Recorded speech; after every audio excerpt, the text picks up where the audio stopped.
Welcome to a peaceful escape. Tonight, we'll travel back in time to explore the fall of the Roman Empire, a story of grandeur, decline, and transformation. As you settle in, imagine the soft patter of rain starting to fall outside, a gentle storm rolling in to calm the evening. The clouds are gathering, and with each word, the night feels warmer, cozier, just right for a restful sleep. Let the story carry you along. And as the rain begins, you might find yourself opening the window to let the soothing sounds fill the room, guiding you into a peaceful slumber. Now let's begin tonight's journey through history, as we ease into a world where time moves slowly and the night welcomes you to rest. In the beginning, there was chaos. The year is 476 AD and the Western Roman Empire has just fallen. But in the East, there is still hope. The Roman Emperor is about to make a comeback with the help of a young man named Justinian. What? Hope you enjoyed that little sneak peek into the past. For more historical tales like this one, stay tuned. The world you're stepping into now, as the soft sounds of the evening settle in, is one that feels distant, yet not so far away. Imagine yourself walking along a narrow cobblestone street, the kind that echoes underfoot as the evening sun fades behind distant hills. The air is warm, but there's a soft breeze, like nature herself is trying to coax you into relaxation. The street hums with the faint murmur of a market winding down, vendors packing up their wares, their voices growing softer, as though the whole world is gently falling asleep. But you probably won't make it through this day, will you? No judgment here. This is just the beginning of a long, slow unraveling. Take a moment, breathe in the atmosphere. Smell the earth cool and rich with the scent of aged stone, wet from the morning's dew. You feel the ground beneath you, worn by centuries of footsteps, the blood and sweat of emperors, soldiers, poets, and traders, all passing through the same narrow alleys. Imagine how many people have walked this path before you, how their dreams, their struggles, and their stories are buried beneath these cobblestones, waiting to whisper their secrets to you, but only if you slow down enough to listen. Before we go on, I'd appreciate it if you liked and subscribed to the channel. Your support means the world. Go ahead, drop a comment about where you're retuning in from and what time it is. Let us see just how far this sleepy journey goes. Now, let's ease into tonight's journey. We're standing on the edge of something monumental, the fall of the Roman Empire. Ah, yes, the great and mighty Roman Empire. You may have heard the tales, the grand stories of military conquests, of emperors with gold crowns and iron fists. But behind the pomp and pageantry, the fall of Rome was a quiet, long process. A slow and steady decline, much like your eyelids, perhaps, as you find yourself relaxing deeper into the past. Rome wasn't destroyed in a day. It didn't crumble because of one battle, one great act of betrayal. It was 1,000 tiny decisions, 1,000 moments where the balance tipped in favor of decline. But let's not get ahead of ourselves. Let's start with the beginning of the end, which, surprisingly, wasn't a great military campaign or a treacherous plot.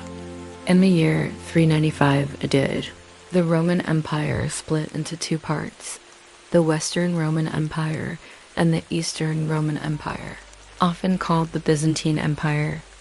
The decision was made by Emperor Theodosius I, whose health was failing, and who, perhaps a little tired of managing a giant, sprawling empire, decided that dividing it into two pieces might be more manageable.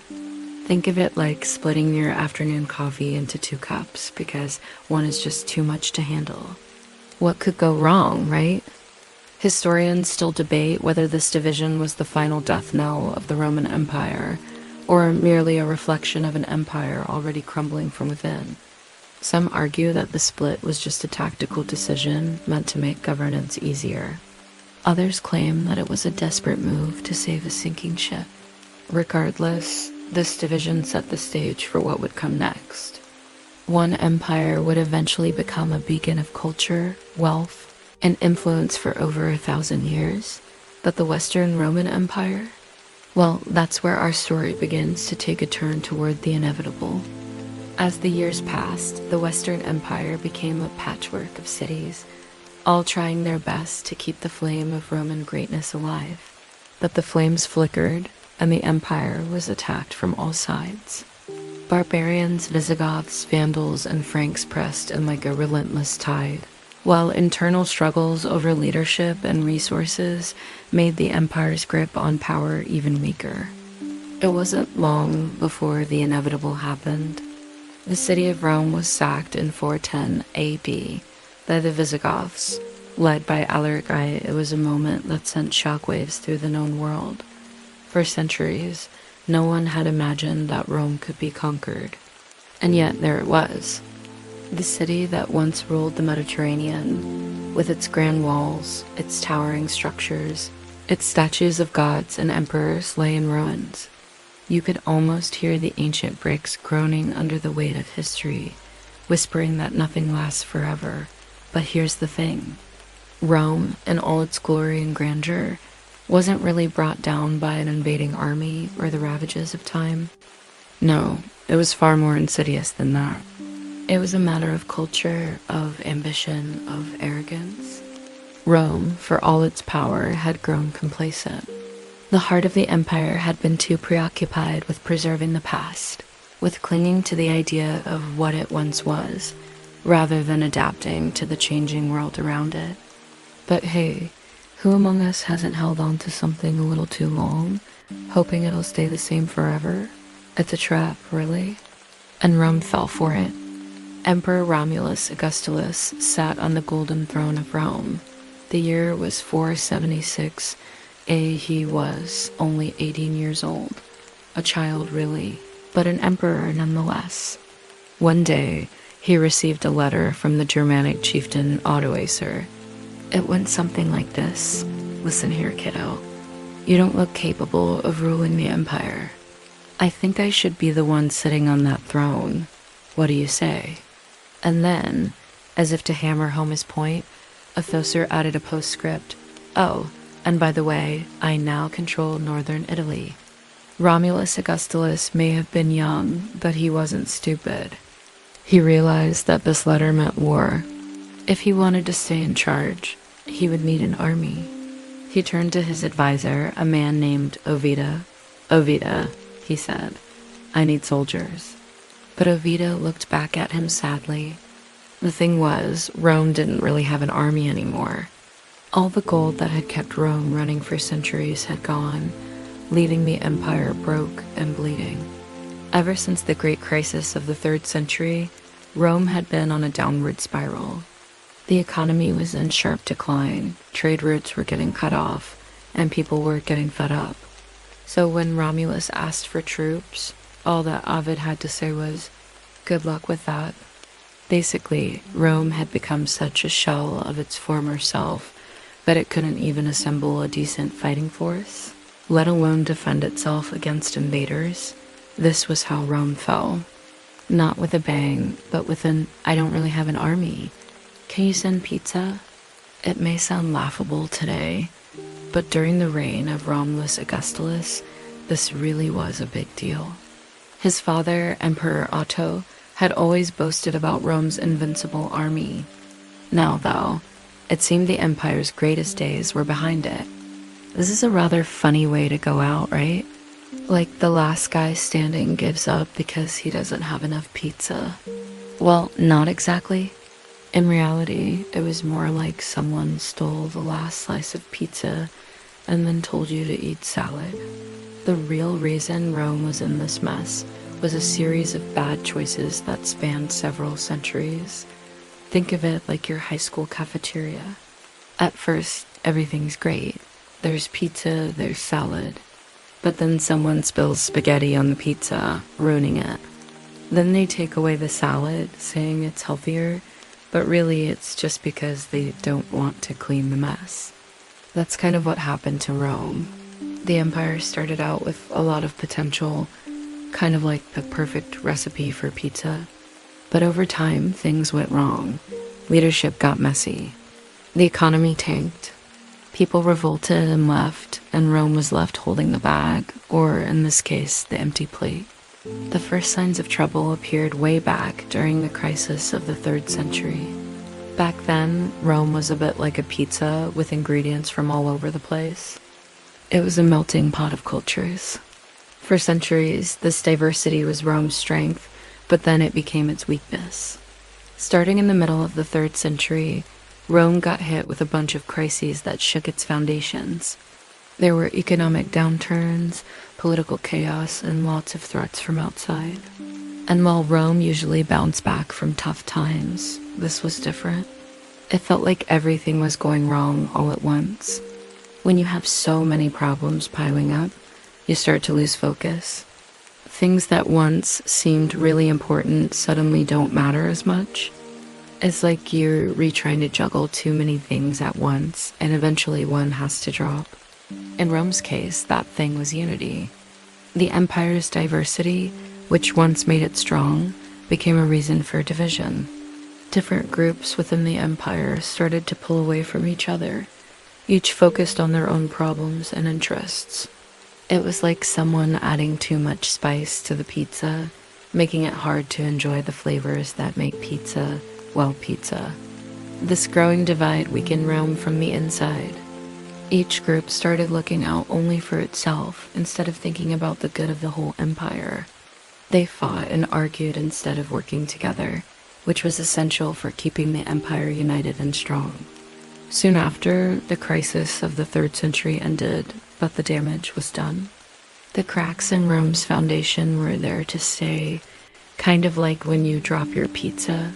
The sauce spreads, and it never looks the same again. The biggest problem was that Rome didn't really fix these cracks. It was like putting a band-aid on a broken bone. Sure, things seemed okay at first, but under the surface, it was a mess. This led to more problems down the road.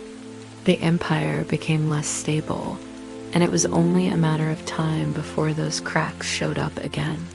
But then came the sack of Rome in 410 A, led by the Visigoth king Alaric I. The Visigoths stormed into the city, stealing and destroying everything in sight. This wasn't the first time Rome had been sacked, but it was the first time it had been taken by a Germanic tribe. This invasion was a big wake-up call for everyone involved. It was like when your friend spills soda on your pizza, and you realize you have to change your approach to life, friendship, and pizza toppings. For Rome, it was a harsh lesson in humility. It showed the empire that no matter how powerful it thought it wasn't invincible. But surprisingly, Rome didn't learn much from this experience. Instead of seriously considering what went wrong and how to prevent it from happening again, they sort of brushed it under the rug. It was easier to pretend that nothing had happened than to face the reality of their situation. This lack of urgency was like trying to fix a leaky roof during a rainstorm. You can patch things up, but the real solution is to wait for a sunny day and fix the roof properly. Unfortunately, Rome didn't wait for the sunny day. They tried to fix the leaks while the storm raged on, and as a result, the damage just kept getting worse. Now, after the sack of Rome, the Western Roman Empire was in trouble.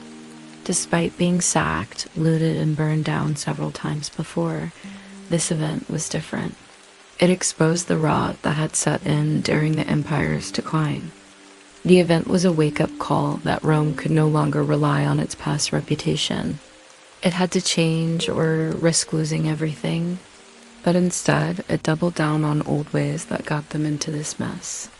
So we come back to our friend Romulus Augustulus, sitting on his not-so-glorious throne.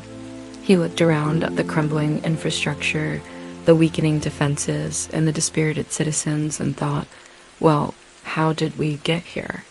He knew there wasn't a single answer, just a whole mess of bad decisions that piled up over the years. But as he gazed at the worn-out face of the empire, he also saw a glimmer of hope. Despite all the challenges, Rome had made it this far.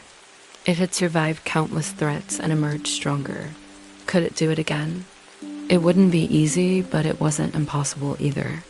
To rebuild, Rome needed fresh ideas, new approaches, and most importantly, unity. It was time to put aside the differences, focus on the common good, and face the future together. And with that, Romulus Augustulus, the 18-year-old emperor who inherited a failing pizza recipe and decided to make a change, vowed to bring Rome back from the brink. With determination and a dash of courage, maybe he could turn the empire's fortune around and serve up a new slice of success. Would he succeed? Well, that's a story for another time.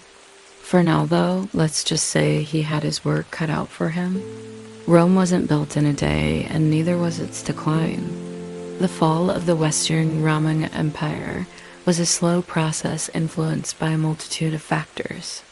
Internal issues like economic decline, corruption, and weak leadership played a significant role. External pressures from invading tribes also contributed to the downfall.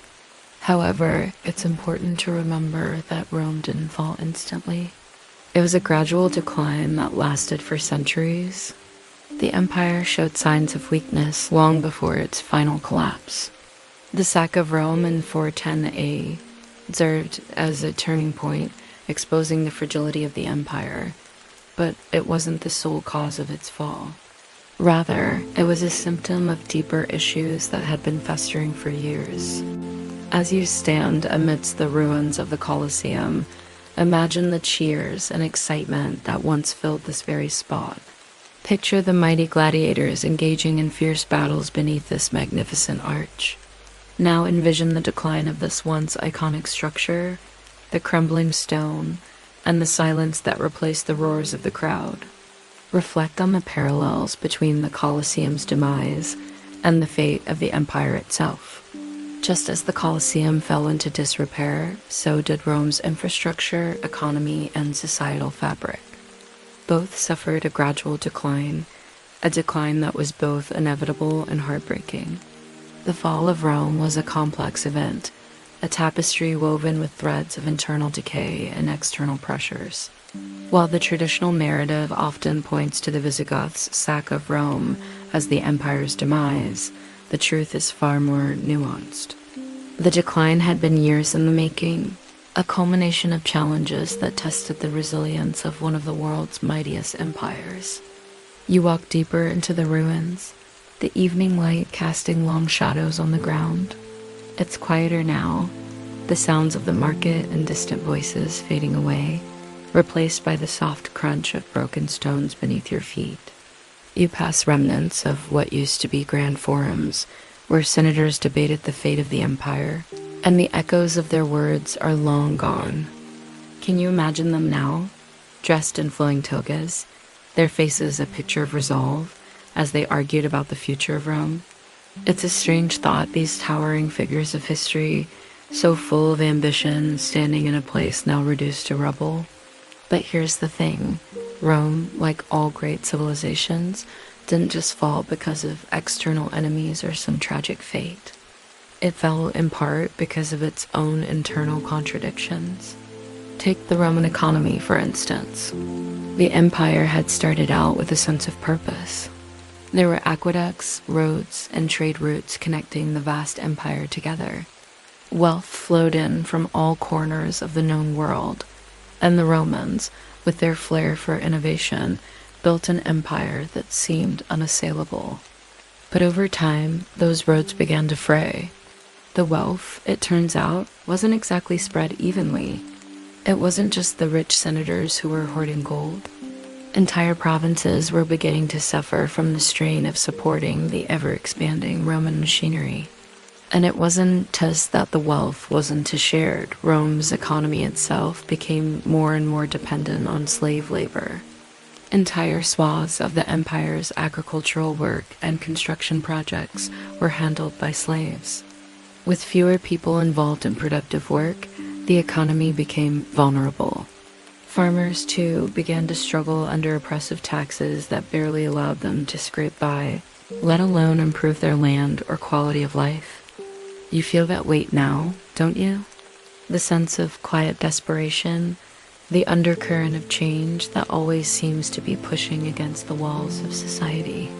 Historians still debate whether the Roman Empire was built on the backs of slaves, as some say, or if that phrase oversimplifies the true nature of Roman society. But no matter how you slice it, the empire's reliance on forced labor created an instability that it could never fully address. The empire, once a shining example of human achievement, became, in many ways, a house built on shifting sand. But let's not get too bogged down in the economy. After all, what is history if not a series of big, confusing problems that people of the time just had to muddle through? The real kicker, the one that really made things come crashing down, wasn't just military defeat or political turmoil. It was the religious transformation of the empire. You might find this part a little ironic, considering how many gods the Romans once had, but bear with me. Enter Christianity. Ah yes, Christianity. The religion that, in a twist so cinematic you'd think it was made for a Netflix drama, went from being a persecuted sect to the official religion of the empire. It didn't happen overnight, of course. At first, Christians were seen as subversive, a threat to the status quo. Their refusal to worship the Roman gods or the emperor himself was seen as unpatriotic, even treasonous. But over time, Christianity began to gain a following, and by the time Emperor Constantine the Great came to power, it was clear that the empire, this old religious system, wasn't enough to hold it together anymore. Constantine, in a move that probably had ancient Romans rolling in their tombs, declared Christianity the state religion in 388 mid as a dramatic shift. Imagine living in a world where the gods of your ancestors, gods like Jupiter and Mars, were replaced by a single omnipotent deity. For some, this was a moment of spiritual awakening. For others, it was the beginning of the end of Roman identity. It is kind of like when your favorite band suddenly starts making pop music, not what you signed up for, right? But historians still argue about how much Christianity itself played a role in Rome's collapse. Some claim it helped to unify the empire during a time of fragmentation, while others argue that the shift away from traditional Roman values weakened the empire's moral fiber. Could it have been avoided? Maybe, but by the time Rome fully embraced Christianity, the damage had already been done. The empire was tired, overstretched, and internally divided in ways that no single religion could mend. It's growing darker now, and you can feel the chill of the evening air settling in. The wind picks up, swirling dust across the cracked stones of the once great city. You hear nothing but the faint rustling of leaves and the occasional whistle of wind through an empty archway. There's a sense of abandonment here, as if the world itself had simply walked away, leaving behind nothing but a memory of what used to be. And then you stop. There, lying half-buried beneath a crumbled column, you spot a Roman coin, faded with time, but unmistakable. The emperor's face, worn and indistinct, gazes out at you as though still trying to assert some kind of imperial dominance. You can almost hear the whisper of the coin's journey. It's passed through the hands of soldiers, traders, and citizens. It was once worth something that mattered. Now it's just a relic of a lost world. You pick it up, and for a moment you feel a strange connection to the past. You're standing in the ruins of what was once the world's most powerful empire. But there's a whisper of the past, of those who lived and died here, who shaped history in ways we can only guess at. And then it hits you. This coin, this little piece of Rome, is a reminder of something important. The empire fell not because it was weak, but because it couldn't adapt to the world it had created. Rome was a fortress of power, built on conquest and strength, but it was also an empire of contradictions. It was a society that prided itself on order, but was slowly torn apart by disorder. It was a civilization that boasted of its grandeur, but had lost sight of the very principles that made it great. But that's history for you. A tale of rise and fall, of glory and decline. We often look at the end of an empire and wonder what went wrong, But we forget that it's rarely one event that causes the downfall. No, it's a series of small decisions, small mistakes, small cracks in the foundation. The Roman Empire didn't die in a day. It died slowly, quietly, like a candle flickering in the wind. And just like that, you feel the weight of it all. The echoes of Rome still lingering in the air as you step further into the night. Here's something to add to the list of things you didn't know you didn't know. Rome had a stock market. Well, sort of. In the early days of the empire, the emperors understood the importance of making money, or rather, making it seem like they were making money. Back then, inflation wasn't a worry. They had something much bigger to contend with: deflation. So during the Julio-Claudian dynasty, which includes emperors like Augustus and Tiberius, they did what any sensible government would do to prop up the economy. They debased the currency. They added copper to gold coins, dilute the silver in their denarius, basically cheapened their money until it was practically worthless. Let's just say the emperor wasn't messing around when he told Marcus Junius Brutus they were the Ides of March. Now, you might be thinking, big deal, right? And you wouldn't be wrong. Cheapening the currency isn't exactly rocket science, and it's a tactic governments have used throughout history when they're short on cash. But here's where things get interesting. To counteract the effects of this economic policy, wealthy Romans started investing in land. They bought up property because if the value of your cash is going down, what better place to stash your money than bricks and mortar? Well, apparently a lot of places, because this real estate boom led to an oversupply of housing, meaning rents went down. We'll give you a moment to let that sink in. Rents went down. Yes, it was a strange quirk of Roman economics. But why should you care about this ancient real estate crisis? Because it led to a strange investment strategy among the elite. If you're rich and your investments are paying off because everyone else is poor, what do? You start buying slaves.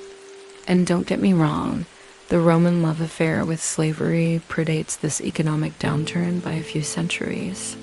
But this period saw a sharp increase in the number of slaves owned by wealthy Romans. By the end of the 1st century AD, nearly half of Rome's population were slaves. It's a staggering number, like looking at the size of a crowd and realizing that half of them aren't really there, that they're just property. What does that tell us about Rome? That it was deeply flawed, like you and me. And as you stand amid these ruins, surrounded by the ghosts of emperors and senators, remember this. The Roman Empire didn't crumble because of one single reason. No empire ever does.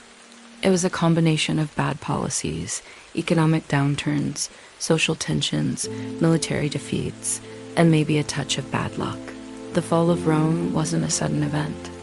It was a slow burn, like a fire that smolders for years before it consumes everything in sight. It was a series of missteps and bad decisions that eventually brought the mighty Roman Empire to its knees. History is rarely simple, and the fall of Rome is a testament to that. You can't blame it on the Christians. Rome was falling apart long before Christianity became popular. You can't blame it on the barbarians. They were a symptom of Rome's problems, not the cause. You can't even blame it on the Huns, though. Let's face it, they were pretty annoying. But here's what you can blame it on: a failure to adapt. The Roman Empire failed to keep up with the changing times. It clung to old ways of doing things, whether it was the military, the economy, or how they managed their territories. But you know what? Change is the only constant in life. Everything changes, civilizations included. So next time you find yourself amidst the ruins of Rome, don't just marvel at the grandeur of the past. Remember that the Romans weren't immune to the same problems we face today. They had economic crises, social unrest, and a dysfunctional military. They were, in fact, a lot like us. And if we learn anything from their story, it's that even the greatest empires are immune to the problems of the world. They're just human stories written in stone. Now check out more videos from the series. Click here. Or check out this video instead. Now, imagine yourself sitting on the steps of one of those grand buildings in the Forum, looking out at the bustling streets of Rome, the hustle and bustle of the market, the merchants peddling their goods, the children running through the streets. It's a scene of life, of commerce, of wealth. But like the gleam of gold that catches your eye, it's all a bit of an illusion. Because beneath the surface, things are starting to unravel. The Roman economy, for all its grandeur, was a delicate thing. At its height, the empire had a flourishing trade network that spanned the Mediterranean. Goods flowed in from all corners of the empire, silks from the east, grain from Egypt, wine from France, and slaves from wherever they could be found. Rome was a world unto itself, a self-contained economic powerhouse. But as the empire grew older, its economy began to show cracks. You see, Rome relied heavily on slave labor, which over time became a serious problem. With the rise of agriculture, industry, and trade, there was simply not enough labor to go around. At the same time, the wealthy elite began to hoard their wealth, buying up land, slaves, and anything else they could get their hands on. The gap between the rich and poor grew wider and wider, and it wasn't long before even the most basic economic functions began to break down. Taxes soared, and the poor were left to struggle while the rich grew more decadent. Sound familiar? Historians still argue about the extent to which the Roman economy contributed to the empire's collapse.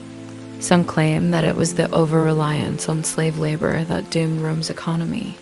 Others say that the empire's wealth was concentrated in the hands of a few, leaving the majority of people with little to nothing. Whatever the case may be, it's clear that the empire's economic system was no longer sustainable.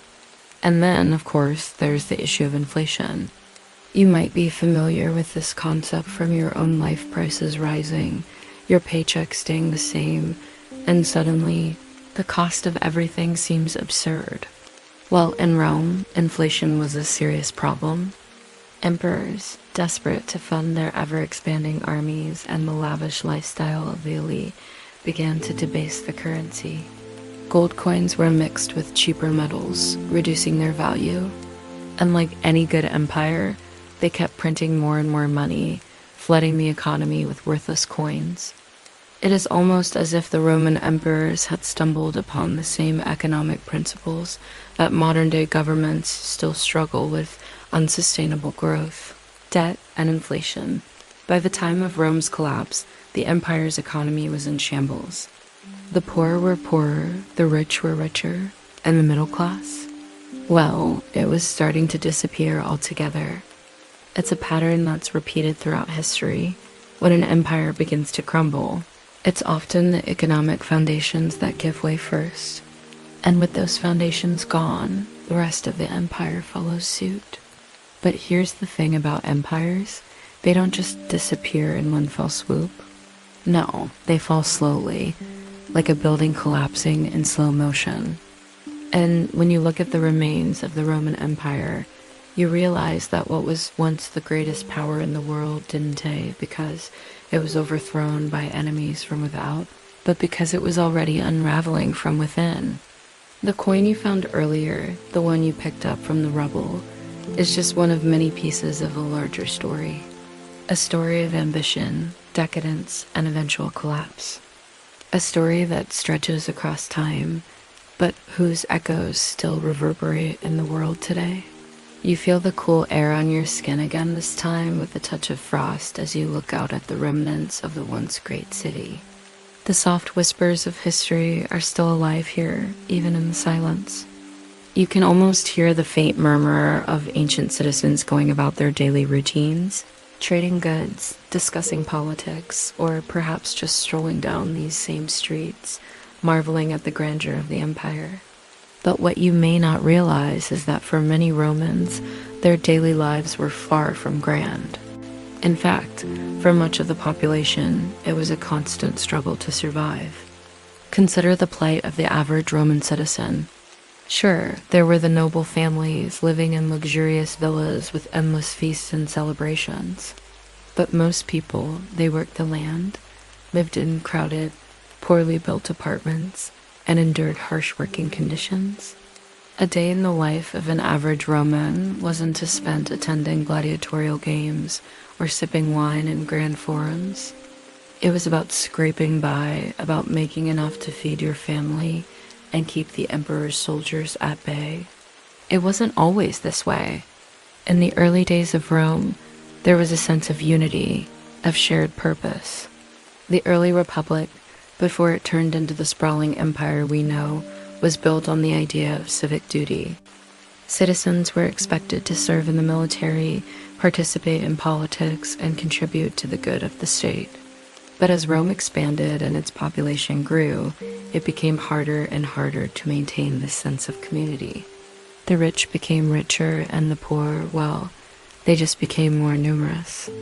Here, beneath the cold gaze of the northern stars, lies the heart of an empire lost. Once, this place pulsed with life, throbbed with energy. Now, only ghosts stir in the wind. The full moon hangs heavy in the night sky, its pale light spilling across the silent stones. A chill wind whispers through the crumbling arches, carrying with it the ghosts of laughter, the echoes of 1,000 stories. You feel the weight of history here, pressing down on you, enveloping you. It's not just a feeling, it's a tangible presence. You can almost hear the murmur of a million voices, feel the pulse of a vibrant city that never sleeps. This is Rome, or what's left of it. The mighty capital of an empire that once spanned 3 continents has been reduced to this, a collection of broken columns and weathered statues. Time, that relentless sculptor, has chipped away at its grandeur, leaving behind fragments of a glory long past. Yet, as you wander among the ruins, you sense that there's more here than just fallen stones. Here in the ruins of Rome, the past is not buried, it's waiting. Waiting to be discovered, to be understood, to be remembered. Your journey back in time begins at the Colosseum, that iconic symbol of Rome's glory. Now a crumbling silhouette against the twilight sky, it once roared with the cheers of thousands. Imagine the dust of chariots, the clash of steel, the thunderous applause as gladiators battled in the sand below. Feel the tension, the excitement, the sheer spectacle of it all. But the Colosseum is just one piece of the puzzle. Further into the heart of the city, you find the Pantheon, a temple to all the gods of ancient Rome. Here, amidst the fallen marble and shattered mosaics, you can almost hear the chanting of priests, the murmur of prayers, the clink of coins as worshippers made their offerings. The Pantheon was a place of power, a nexus of faith and devotion. But power, as you know, is a fickle mistress. You see her legacy in the ruins of the Forum, the bustling center of Roman life, where the Senate once debated matters of life and death, where emperors made their triumphs, where merchants hawked their wares, and common folk went about their daily lives. The Forum was the beating heart of Rome, the place where the gears of the empire turned. But time, that relentless thief, has stolen the grandeur of the Forum, leaving behind empty spaces where once crowds surged. The streets are silent, the shops are shuttered, and the Forum is shrouded in a thick blanket of antiquity. You wander through the deserted squares, past the cracked statues and crumbling fountains, and you can't help but feel a sense of loss, a deep melancholy that clings to the ruins like morning mist. Where are the senators with their honeyed words and sharp ambitions? Where are the merchants with their tales of faraway lands? Where are the children chasing pigeons in the square? You're left with only the ghosts of their laughter. But as you continue your journey through the ruins of Rome, you begin to notice small things, subtle signs of life amidst the decay. Tiny green shoots pushing through the cracks in the pavement, a lone bird taking flight from a crumbling archway, the distant sound of a street vendor's call. These are the small victories, the quiet acts of defiance that speak to the resilience of life itself. For even in the darkest depths of decay, life finds a way to push through. You take a deep breath, savoring the scent of ancient stone and new life, the smell of rain on parched earth, the sweet aroma of a blooming wildflower growing wild amidst the ruins, the tang of sea salt carried on a distant breeze. Each scent is a story, its story a testament to the enduring spirit of life. In the ruins of Rome, you discover more than just the remnants of an empire. You uncover a story as old as humanity itself, a story of ambition and achievement, of power and decline, of life and renewal. It's a story that resonates with you on a primal level, reminding you of the fleeting nature of power, the inevitability of change, and the enduring strength of the human spirit. As you stand here in the shadow of the Colosseum, you feel a profound sense of connection with those who came before you. You imagine the roar of the crowd, the clash of weapons, the thrill of the hunt. You picture the senators plotting, the emperors triumphing, the merchants trading. You see the children playing, the lovers strolling, the old men philosophizing. All around you, you see the vibrant tapestry of Roman life, the laughter, the joy, the sorrow, the despair. And in that moment, you realize that Rome is more than just a set of ruins. It's a testament to the complexity and richness of human life. It's a reminder that beneath the grand monuments and sweeping narratives, there's always a human story waiting to be told. So as the night deepens and the shadows lengthen, you continue your journey through the ruins of Rome, not just as a tourist, but as a pilgrim on a sacred path. You walk among the ghosts of Rome's past, listening to their stories, learning their lessons, and honoring their memory. With each step you take, you become a part of the story, a link in the chain that connects past and present. And as you stand here in the ruins of Rome, you know that you'll never forget this night. The crumbling stones, the whispering wind, the haunting beauty of it all will stay with you long after you've left. For Rome is more than just a ruin. It's a state of mind, a way of life, a celebration of humanity in all its glory and decay. It's a place where the past is alive and well, and where the future is nothing but ruins waiting to be made. If you want to explore more historical sites like the ruins of Rome, then check out our other videos. And don't forget to subscribe for more thrilling journeys through time. The air feels heavier now, like the world is holding its breath. You walk deeper into the ruins, the ground beneath your feet growing more uneven as the shadows stretch out ahead of you. It's quiet, too quiet except for the occasional rustle of wind in the trees, or the soft scrape of your shoes against the dust.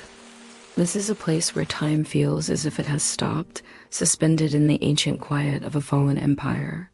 You feel the weight of history pressing in around you, like the walls themselves are telling you their secrets, whispering to you if only you slow down enough to hear them.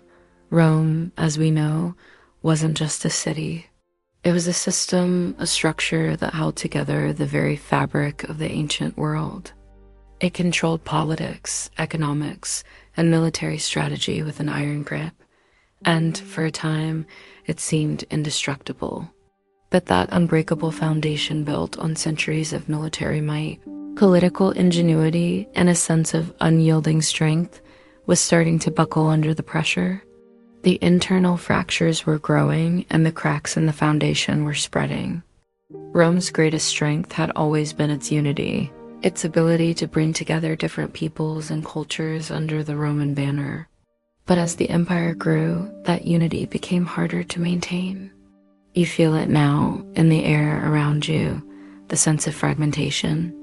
The empire had expanded so far, its borders stretched thin, that it was no longer possible to govern effectively. The Roman Empire, at its height, was enormous, spanning continents, from Britain to the Middle East, from the northern reaches of Europe to the deserts of Africa. It was a sprawling web of different cultures, different languages, different religions, all tied together by the might of Rome's military and its political system.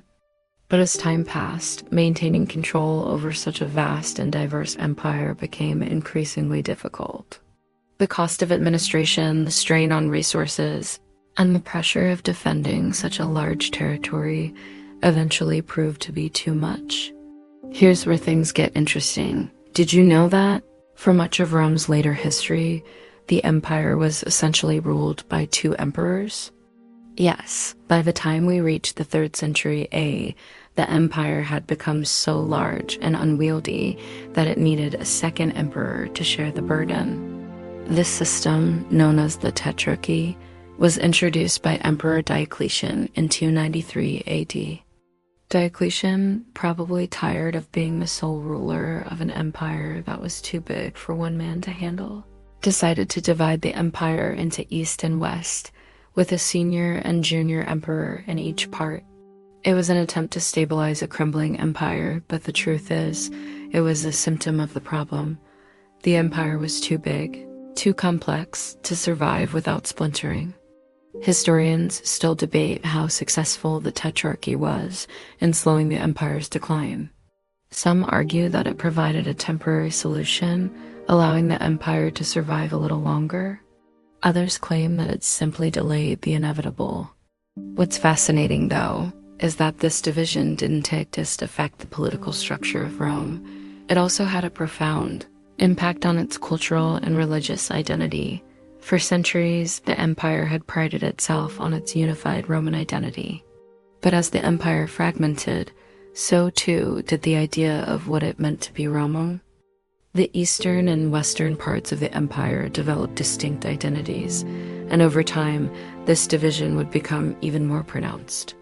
The Eastern Roman Empire, later known as the Byzantine Empire, would continue to thrive for another 1,000 years, while the Western Roman Empire would slowly wither and die. In fact, the last emperor of the Western Roman Empire, Romulus Augustulus, was essentially a puppet figurehead, weak, young, and unable to stem the tide of barbarian invasions that had been steadily encroaching on the empire's borders. By the time Odoacer, the barbarian chieftain, deposed him in 476 AD, the empire was already in such disarray that it hardly seemed to matter. The empire that had once ruled the Mediterranean world was now a shadow of its former self, a crumbling shell of an idea that could no longer sustain itself. Historians still argue over the significance of Romulus Augustulus's fall. Was it truly the end of the Western Roman Empire, or was it merely the final chapter in a much longer decline? Some suggest that by 476 A, the Western Empire was already functionally dead. Others point to the symbolic importance of Romulus Augustulus' deposition as the official end of an era. Either way, the fall of Rome was no simple, singular event. It was a slow unraveling, a process that spanned centuries. But now, as you walk through the ruins of this once mighty empire, you can't help but feel the weight of that finality. The fall of the Western Roman Empire wasn't just a military defeat. It was the culmination of centuries of internal strife, economic decay, and political dysfunction. You stand before the Colosseum, your gaze lost amidst the weathered stones and crumbling arches.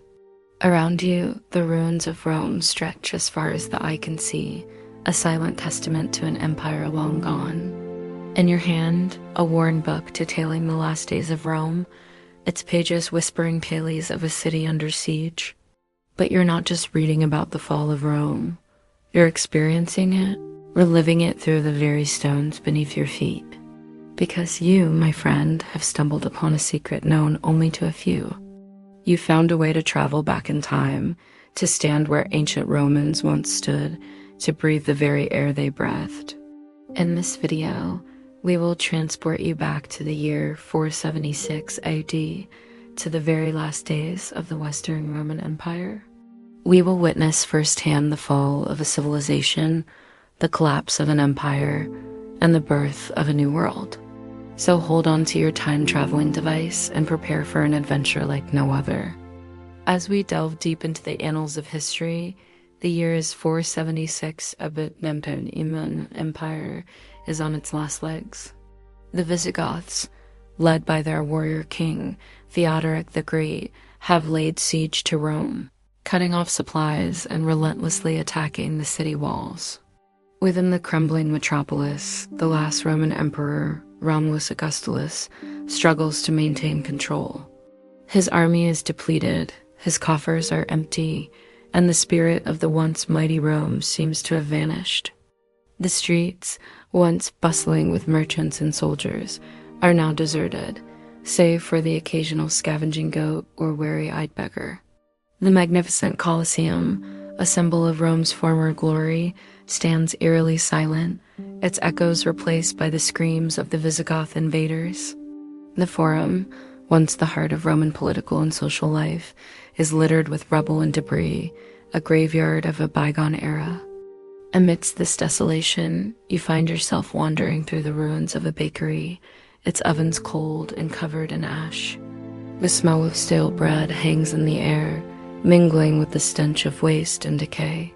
Outside, the relentless hammering of the Visigoth siege engines reverberates through the ground, a grim reminder of the danger lurking around every corner.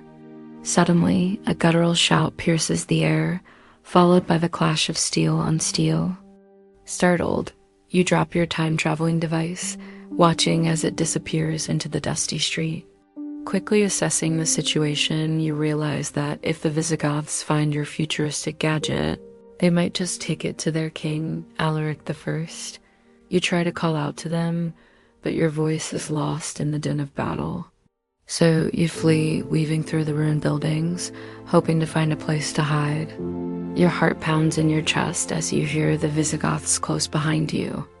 They don't know who you are, but they want to kill you. Will you make it to safety? Only one way to find out. Jump in the comments right now and tell us how you escaped the Visigoths. Go ahead, make your move. Are you making a run for it? Maybe trying to blend in with the crowd? Let us know your plan and let the story unfold based on your choice. Don't forget to hit subscribe so you won't miss any of our incredible stories. As the tension builds, let's take a moment to appreciate the world you've been thrust into. The air is thick with the scent of dust and decay, the soundtrack of your journey being the rhythmic clang of the Visigoth war machines and the distant cries of wounded men. The crumbling walls of Rome seem to close in around you, pressing in like the invading horde itself. Your futuristic clothing, once a mark of your unique identity, has become a beacon, drawing unwanted attention like moths to a flame. Will you use your knowledge of the future to navigate the perilous streets of old Rome? Or will you rely on sheer luck to get you through? The fate of your adventure rests in your hands. Are you ready to lead the charge? Perhaps you decide to use your knowledge of the future to help guide you through the streets of old Rome. With a determined nod, you begin to weave through the narrow alleys, your senses on high alert. Each crumbling step takes you deeper into the labyrinthine heart of the city. You can hear the approaching Visigoths, their heavy footsteps echoing ominously in the confined space. Suddenly, you spot a small opening concealed by hanging vines, a potential hiding spot that might offer some respite from your pursuers. But will it be enough? Peeking cautiously into the darkness, you can see that the passage is narrow and barely large enough for you to fit. However, with the Visigoths hot on your trail, this becomes your best chance at evasion. Taking a deep breath, you push aside the vines and squeeze through the opening. Inside, the air is musty and stale, the only light filtering in through cracks in the walls. You can hear the sound of dripping water in the distance, adding to the oppressive atmosphere of this subterranean den. As you venture deeper into the tunnel, you feel a sense of urgency coupled with a glimmer of hope. This underground labyrinth might just be your salvation, a place to catch your breath and devise a plan. But the question remains, how long can you stay hidden before the Visigoths discover your sanctuary? What will you do next? If you're finding this experience too intense and want to call off your adventure for now, comment time travel and we'll send you back to the present day. But if you're up for the challenge and want to keep pushing forward, comment keep going and let's see how your journey continues. The choice is yours, but remember, time is ticking. But let's say you're feeling brave, your heart pounding with both fear and excitement. This is it, a moment of truth. As you make your way through the claustrophobic tunnels beneath Rome, you suddenly hear a noise that sends shivers down your spine. Footsteps, they're coming closer. Will you stay hidden in the tunnels or try to make a dash for it? If you choose to stay put, you may be able to evade the Visigoths for a while longer. But what will you do then? How long can you really survive in this underground labyrinth? On the other hand, if you decide to flee, you're gambling on your ability to outrun your pursuers. It's a risky move, but one that could lead to freedom and perhaps a better chance at survival. Which path will you choose? The decision is yours, but act quickly because the Visigoths are nearing your hiding spot. The footsteps echo closer, each sound reverberating through the tunnel like a drumbeat on your heart. You can hear their grunts and shouts, their voices growing louder with each passing moment. Now's the time to make your move. What will it be? Stay or go? Make your choice and let the next chapter of your adventure unfold. No matter which path you choose, remember, the fall of Rome is not just a historical event. It's a journey into the heart of a collapsing civilization. You're not just a tourist here, you're a survivor. Every step you take, every decision you make, can mean the difference between life and death. So choose wisely, adventurer, for your journey through the ruins of Rome is far from over. The story ends here, but your adventure doesn't have to. We've transported you to another pivotal moment in history. Can you handle the pressure of surviving the fall of Rome? Well, here's your next challenge. Test your mettle and see if you have what it takes to be a true time traveler. Click the link above and let your journey through time continue. But be warned, the path ahead is fraught with peril, and the choices you make will determine your fate. Are you ready to take on the next challenge and see where your journey through time will lead you? Or will you call it quits and return home? The choice, as always, is yours. The northern lights dance across the sky, painting hues of green and purple onto the canvas of the night. The crisp air bites at your cheeks, reminding you of the harsh realities of survival in this unforgiving land. Your small village, nestled between snow-capped mountains and a frozen sea, seems impossibly fragile in the face of the wild landscape that surrounds it.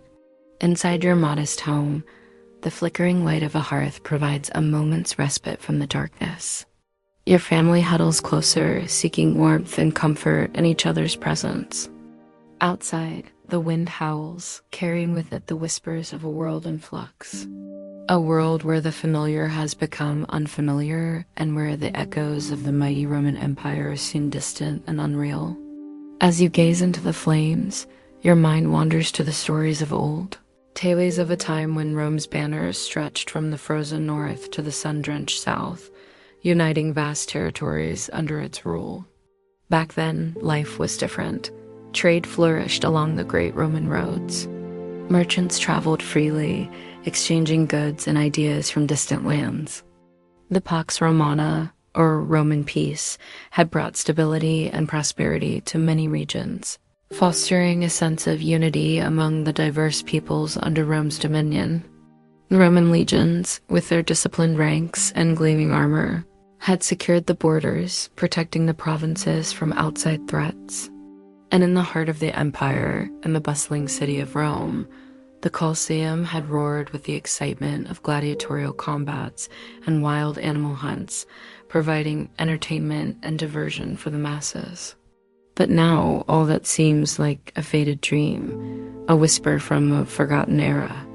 With the collapse of the Western Roman Empire in 476 AD, the world has changed. The mighty empire that had shaped Western civilization for centuries has fractured, leaving behind a mosaic of smaller Germanic kingdoms and a profound sense of uncertainty about the future. As you pull your cloak tighter against the biting wind, you contemplate the challenges that lie ahead. The fall of Rome has disrupted the established order, creating a power vacuum that's attracting the attention of ambitious warlords and foreign invaders. The once familiar routes to trade have become perilous, and the safety of your village is no longer guaranteed. Your community, like so many others, must now navigate this uncharted territory, adapting to a world without the protection of the Roman eagle. The prosperous days of the Pax Romana are gone, replaced by a period known as the Dark Ages. This era, spanning from the 5th to the 10th century in Europe, is characterized by a decline in population, a breakdown in infrastructure, and a shift in power dynamics as new kingdoms emerge. Society becomes more decentralized, with local lords and chieftains filling the power vacuum left by the demise of the Roman Empire. Life during this period is marked by hardship and uncertainty. The remnants of Roman roads and aqueducts fall into disrepair, hindering trade and access to resources.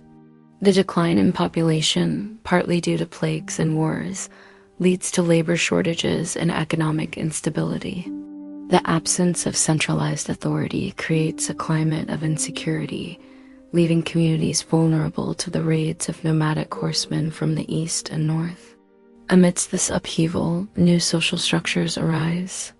A feudal system emerges as a way to organize society and provide stability. Peasants work the land in exchange for protection, forming a hierarchy that extends from the king to the nobility and commoners. Religion plays a central role in people's lives, offering solace and continuity in a time of immense change. Monasteries and convents become centers of learning, preserving ancient texts and providing education. The story of Rome's fall is not just a tale of decline and ruin.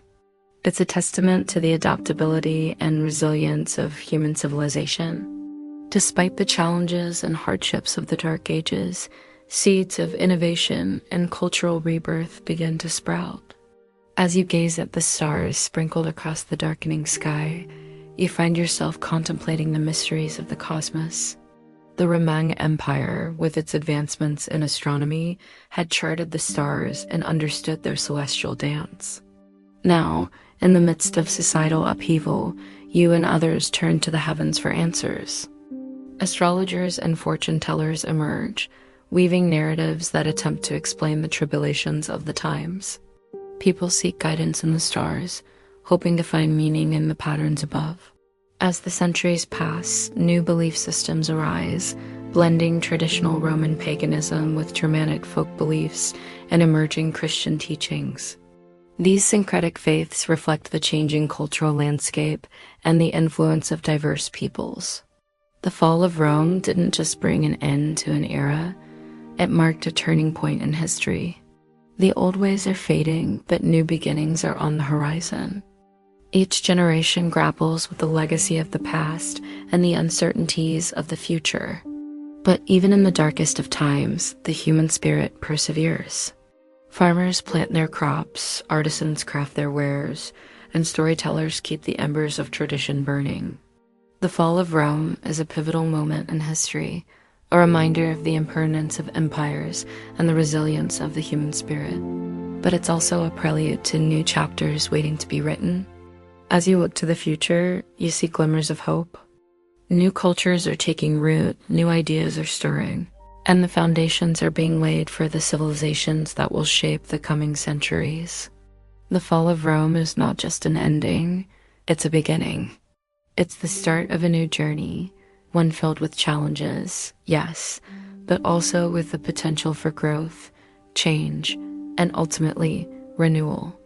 As the night deepens around you, you find yourself standing at the foot of what remains of a great Roman structure.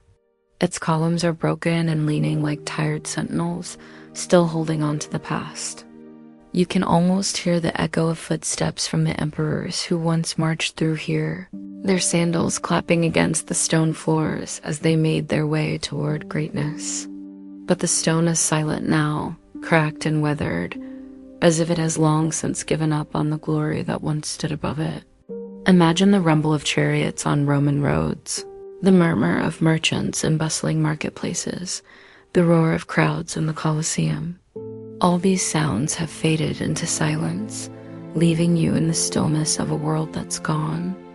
Yet amidst the ruins, there's a quiet strength, a testament to the endurance of human endeavor. The foundations remain, and in them lies the potential for new life to take root.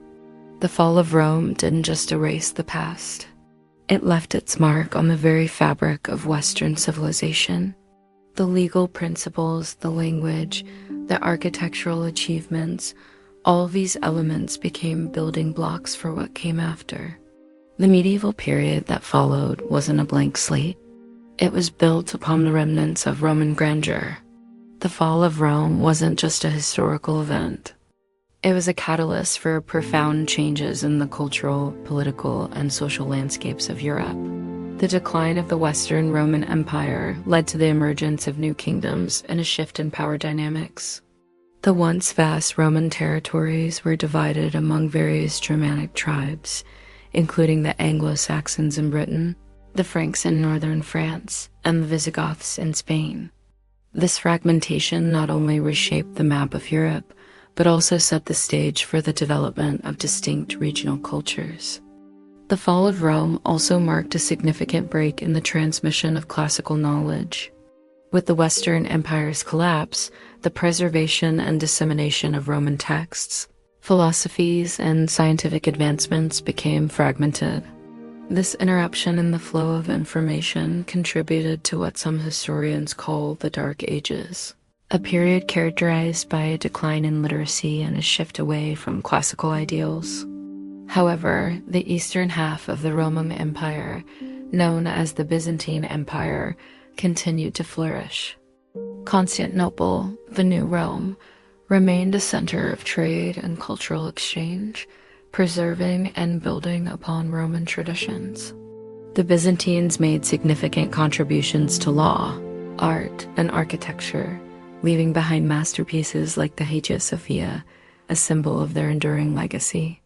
In the wake of the Western Roman Empire's collapse, the concept of Europe as a unified entity began to fade, giving way to a mosaic of independent states. This fragmentation not only influenced the political landscape, but also shaped the course of medieval history. The rise of feudalism as a social and economic system further decentralized power.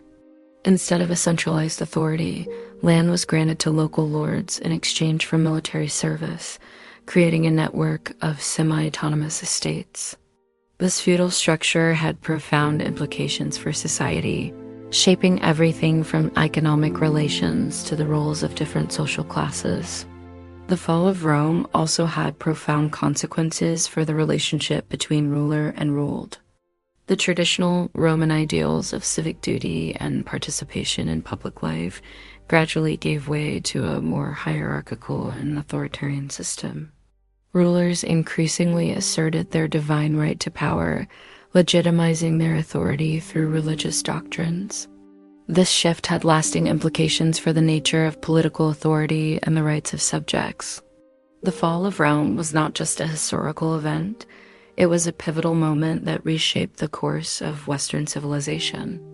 The collapse of the Western Roman Empire ushered in an era of new kingdoms, decentralized power, and evolving social structures.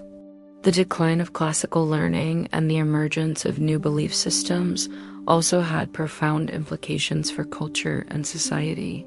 As you stand amidst the ruins, contemplating the legacy of Rome, you realize that the fall of an empire is not just the end of a story. It's the beginning of a new chapter in human history.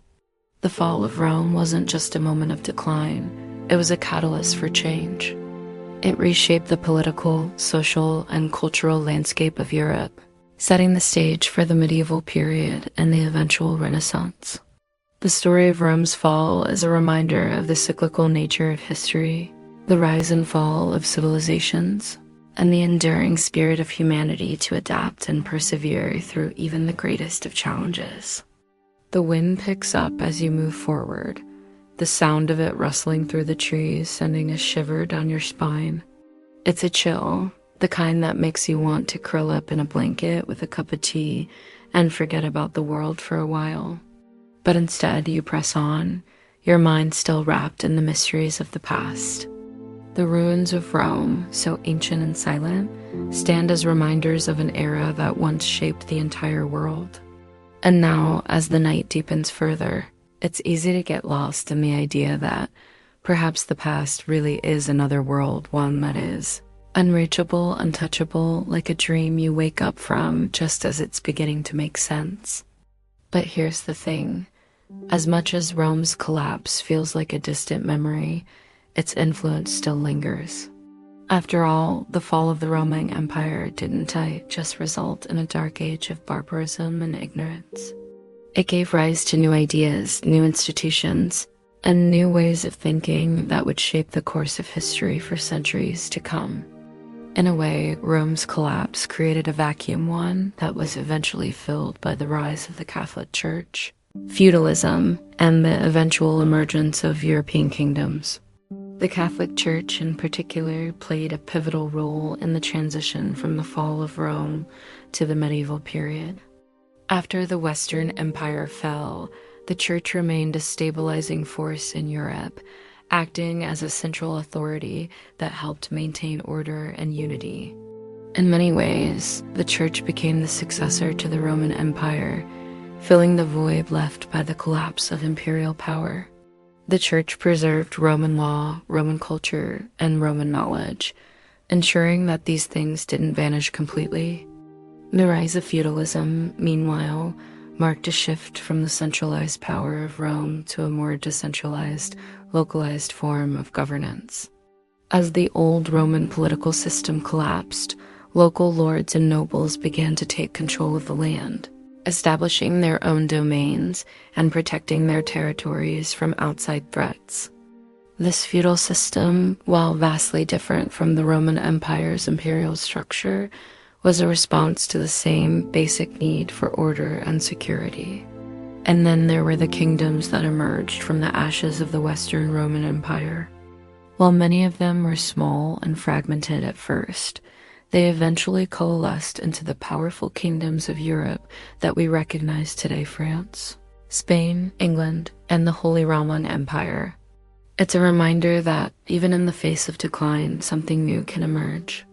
The fall of Rome didn't mark the end of civilization. It marked the beginning of a new chapter, one that would lead to the creation of modern Europe. Historians still debate whether the rise of feudalism was a natural consequence of Rome's collapse, or if it was a step backward in Europe's development. Some argue that the feudal system was a necessary response to the lack of centralized power, while others claim that it stifled progress and innovation. Either way, the collapse of the Roman Empire created the conditions for a radically different political system, one that would dominate Europe for centuries. And yet, in the ruins of Rome, there's a sense of finality, isn't there? You look around at the columns and the broken stone, and it's hard not to feel a sense of loss. The grandeur of the empire, its military might, its vast wealth, all of it seems like a distant dream now. But even in the shadow of that loss, there's something comforting about the thought that history moves in cycles. The fall of one empire gives way to the rise of another. The end of one era marks the beginning of the next. In a way, the ruins of Rome aren't just a testament to a fallen empire. They are a reminder that history is always in flux, always changing, always making room for something new to take its place. The night feels heavier now as you continue your journey, moving deeper into the ancient city. The stars above seem brighter, as though they're reflecting the centuries of stories that lie buried beneath your feet. There's a stillness that feels almost sacred, a silence that speaks of the passing of time, of civilizations that have risen and fallen, and of the ever-moving wheel of history that continues to turn whether we're ready for it or not. But what stands out the most as you wander through the remains of Rome is how much it all seems familiar. It's strange, isn't it? The more you learn about the past, the more you realize how many of its problems echo our own. The fall of Rome wasn't just about political mismanagement or military defeat. It was about an empire that had lost its way, about a society that had failed to adapt to the changes in the world around it. The Romans were once masters of innovation, of creating infrastructure that could withstand the test of time. Yet in the end, they were undone by their own inability to evolve. Take a moment and think about the parallels. In modern society, we often see the same struggles, the tension between maintaining tradition and embracing change, the pressure to maintain control while the world around us rapidly shifts. Rome's decline wasn't just about external invasions or corrupt emperors. It was about a failure to adapt to the evolving realities of the world. Just as the Romans could no longer control their vast empire, modern societies can sometimes find themselves overwhelmed by the pace of change, unable to keep up with technological advancements, economic pressures, and political fragmentation. In a sense, Rome's fall wasn't an anomaly. It was a reminder of how fragile even the greatest civilizations can be. The Romans in their time were the epitome of power. They had legions, roads, aqueducts, and a legal system that influenced the development of modern Western law. But for all their achievements, they also had a fatal flaw, a failure to innovate in the face of adversity. Their reliance on tradition, on the established ways of doing things, kept them from seeing the inevitable changes that were coming. Much like us today, they were slow to react to shifting power dynamics, whether it was the rise of Christianity or the pressure from barbarian tribes at their borders. And that's where we can find some interesting lessons, isn't it? In the end, the downfall of Rome wasn't just an inevitable collapse. It was a cautionary tale. A tale about the dangers of complacency, of failing to recognize when things are changing around you. When Rome fell, it wasn't because they didn't have enough soldiers or walls or gold. It was because they didn't have enough flexibility in their thinking. They couldn't adapt to the realities of their time, and that's what ultimately led to their downfall. Historians still debate how much the rise of Christianity affected Rome's ability to adapt. Some claim that the rise of the Christian religion weakened Rome's traditional structures, while others argue that Christianity helped unify the empire during a time of crisis. Either way, there's no denying that religion played a major role in Rome's transformation. In fact, it wasn't just a religious shift, it was a cultural shift. The Romans had once prided themselves on their pantheon of gods, on their rituals and ceremonies that reflected their identity as a people.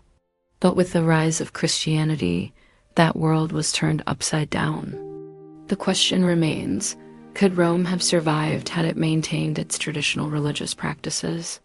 Historians are still divided on this. Some say that the decline of Roman polytheism in favor of Christianity was a significant factor in the empire's eventual collapse, while others suggest that the internal decay of Rome would have led to its fall regardless of religious changes. What we do know is that Rome, in its final years, became more fractured, more divided. The unity that once held the empire together began to unravel, and religion, culture, and politics all became part of the complex web that contributed to Rome's downfall. As you continue to wander through the ruins, you begin to notice something subtle, the layers of history beneath your feet. It's as if each broken stone and crumbled column is a chapter in a story, waiting to be uncovered. And that's what history does, doesn't it? It builds upon itself, layer by layer, until one day we look back and realize how much time has passed, how many empires have risen and fallen, and how many lessons have been learned or forgotten. Rome's story is just one chapter in a much larger narrative, a story of civilizations that have come and gone, of empires that have expanded and contracted, of cultures that have flourished and faded. And yet, there's something about Rome that continues to resonate, something that keeps us coming back to its story again and again. Maybe it's because Rome wasn't just an empire, it was an idea. The Roman way of life, with its emphasis on law, order, and civic duty, has left an indelible mark on our world. From the foundations of modern Western democracy to the architecture that still dominates our cities, the legacy of Rome is everywhere. But here's the thought. Rome wasn't just about what it achieved, it was also about what it failed to do. In the end, the story of Rome is as much about its mistakes as it is about its triumphs. The Romans were great at building roads, bridges, and aqueducts. They were masters of military strategy, engineering, and law. But they also made some crucial errors that ultimately led to their downfall. The failure to adapt, the inability to maintain the unity of the empire, and the growing internal divisions all played a role in Rome's demise. And perhaps in that, there's a lesson for us today. Just like Rome, modern societies face similar challenges. We live in a world that is changing at an unprecedented rate technologically, politically, and socially. And just like the Romans, we are faced with the question, how do we adapt? Do we cling to the past, holding on to what we know, or do we embrace the future, even when it feels uncertain? The fall of Rome is a reminder that empires, no matter how mighty, can't stay static. They must evolve, adapt, and change if they are to survive. And in the quiet stillness of the ruins around you, you begin to realize something. The fall of Rome wasn't just an end, it was also a beginning. The world that emerged after Rome's collapse was vastly different, and yet in many ways, it was shaped by the very things that Rome had once stood for: law, order, governance, and culture. The echoes of Rome continued to reverberate long after its physical collapse. And perhaps, in some small way, that's why we still study it, still talk about it, still try to understand its rise and fall. Because in understanding Rome, we might just learn something about ourselves and about the world we're building today. The night has grown deep now, and the ruins around you are almost swallowed by darkness. The air is cool, and the silence is complete.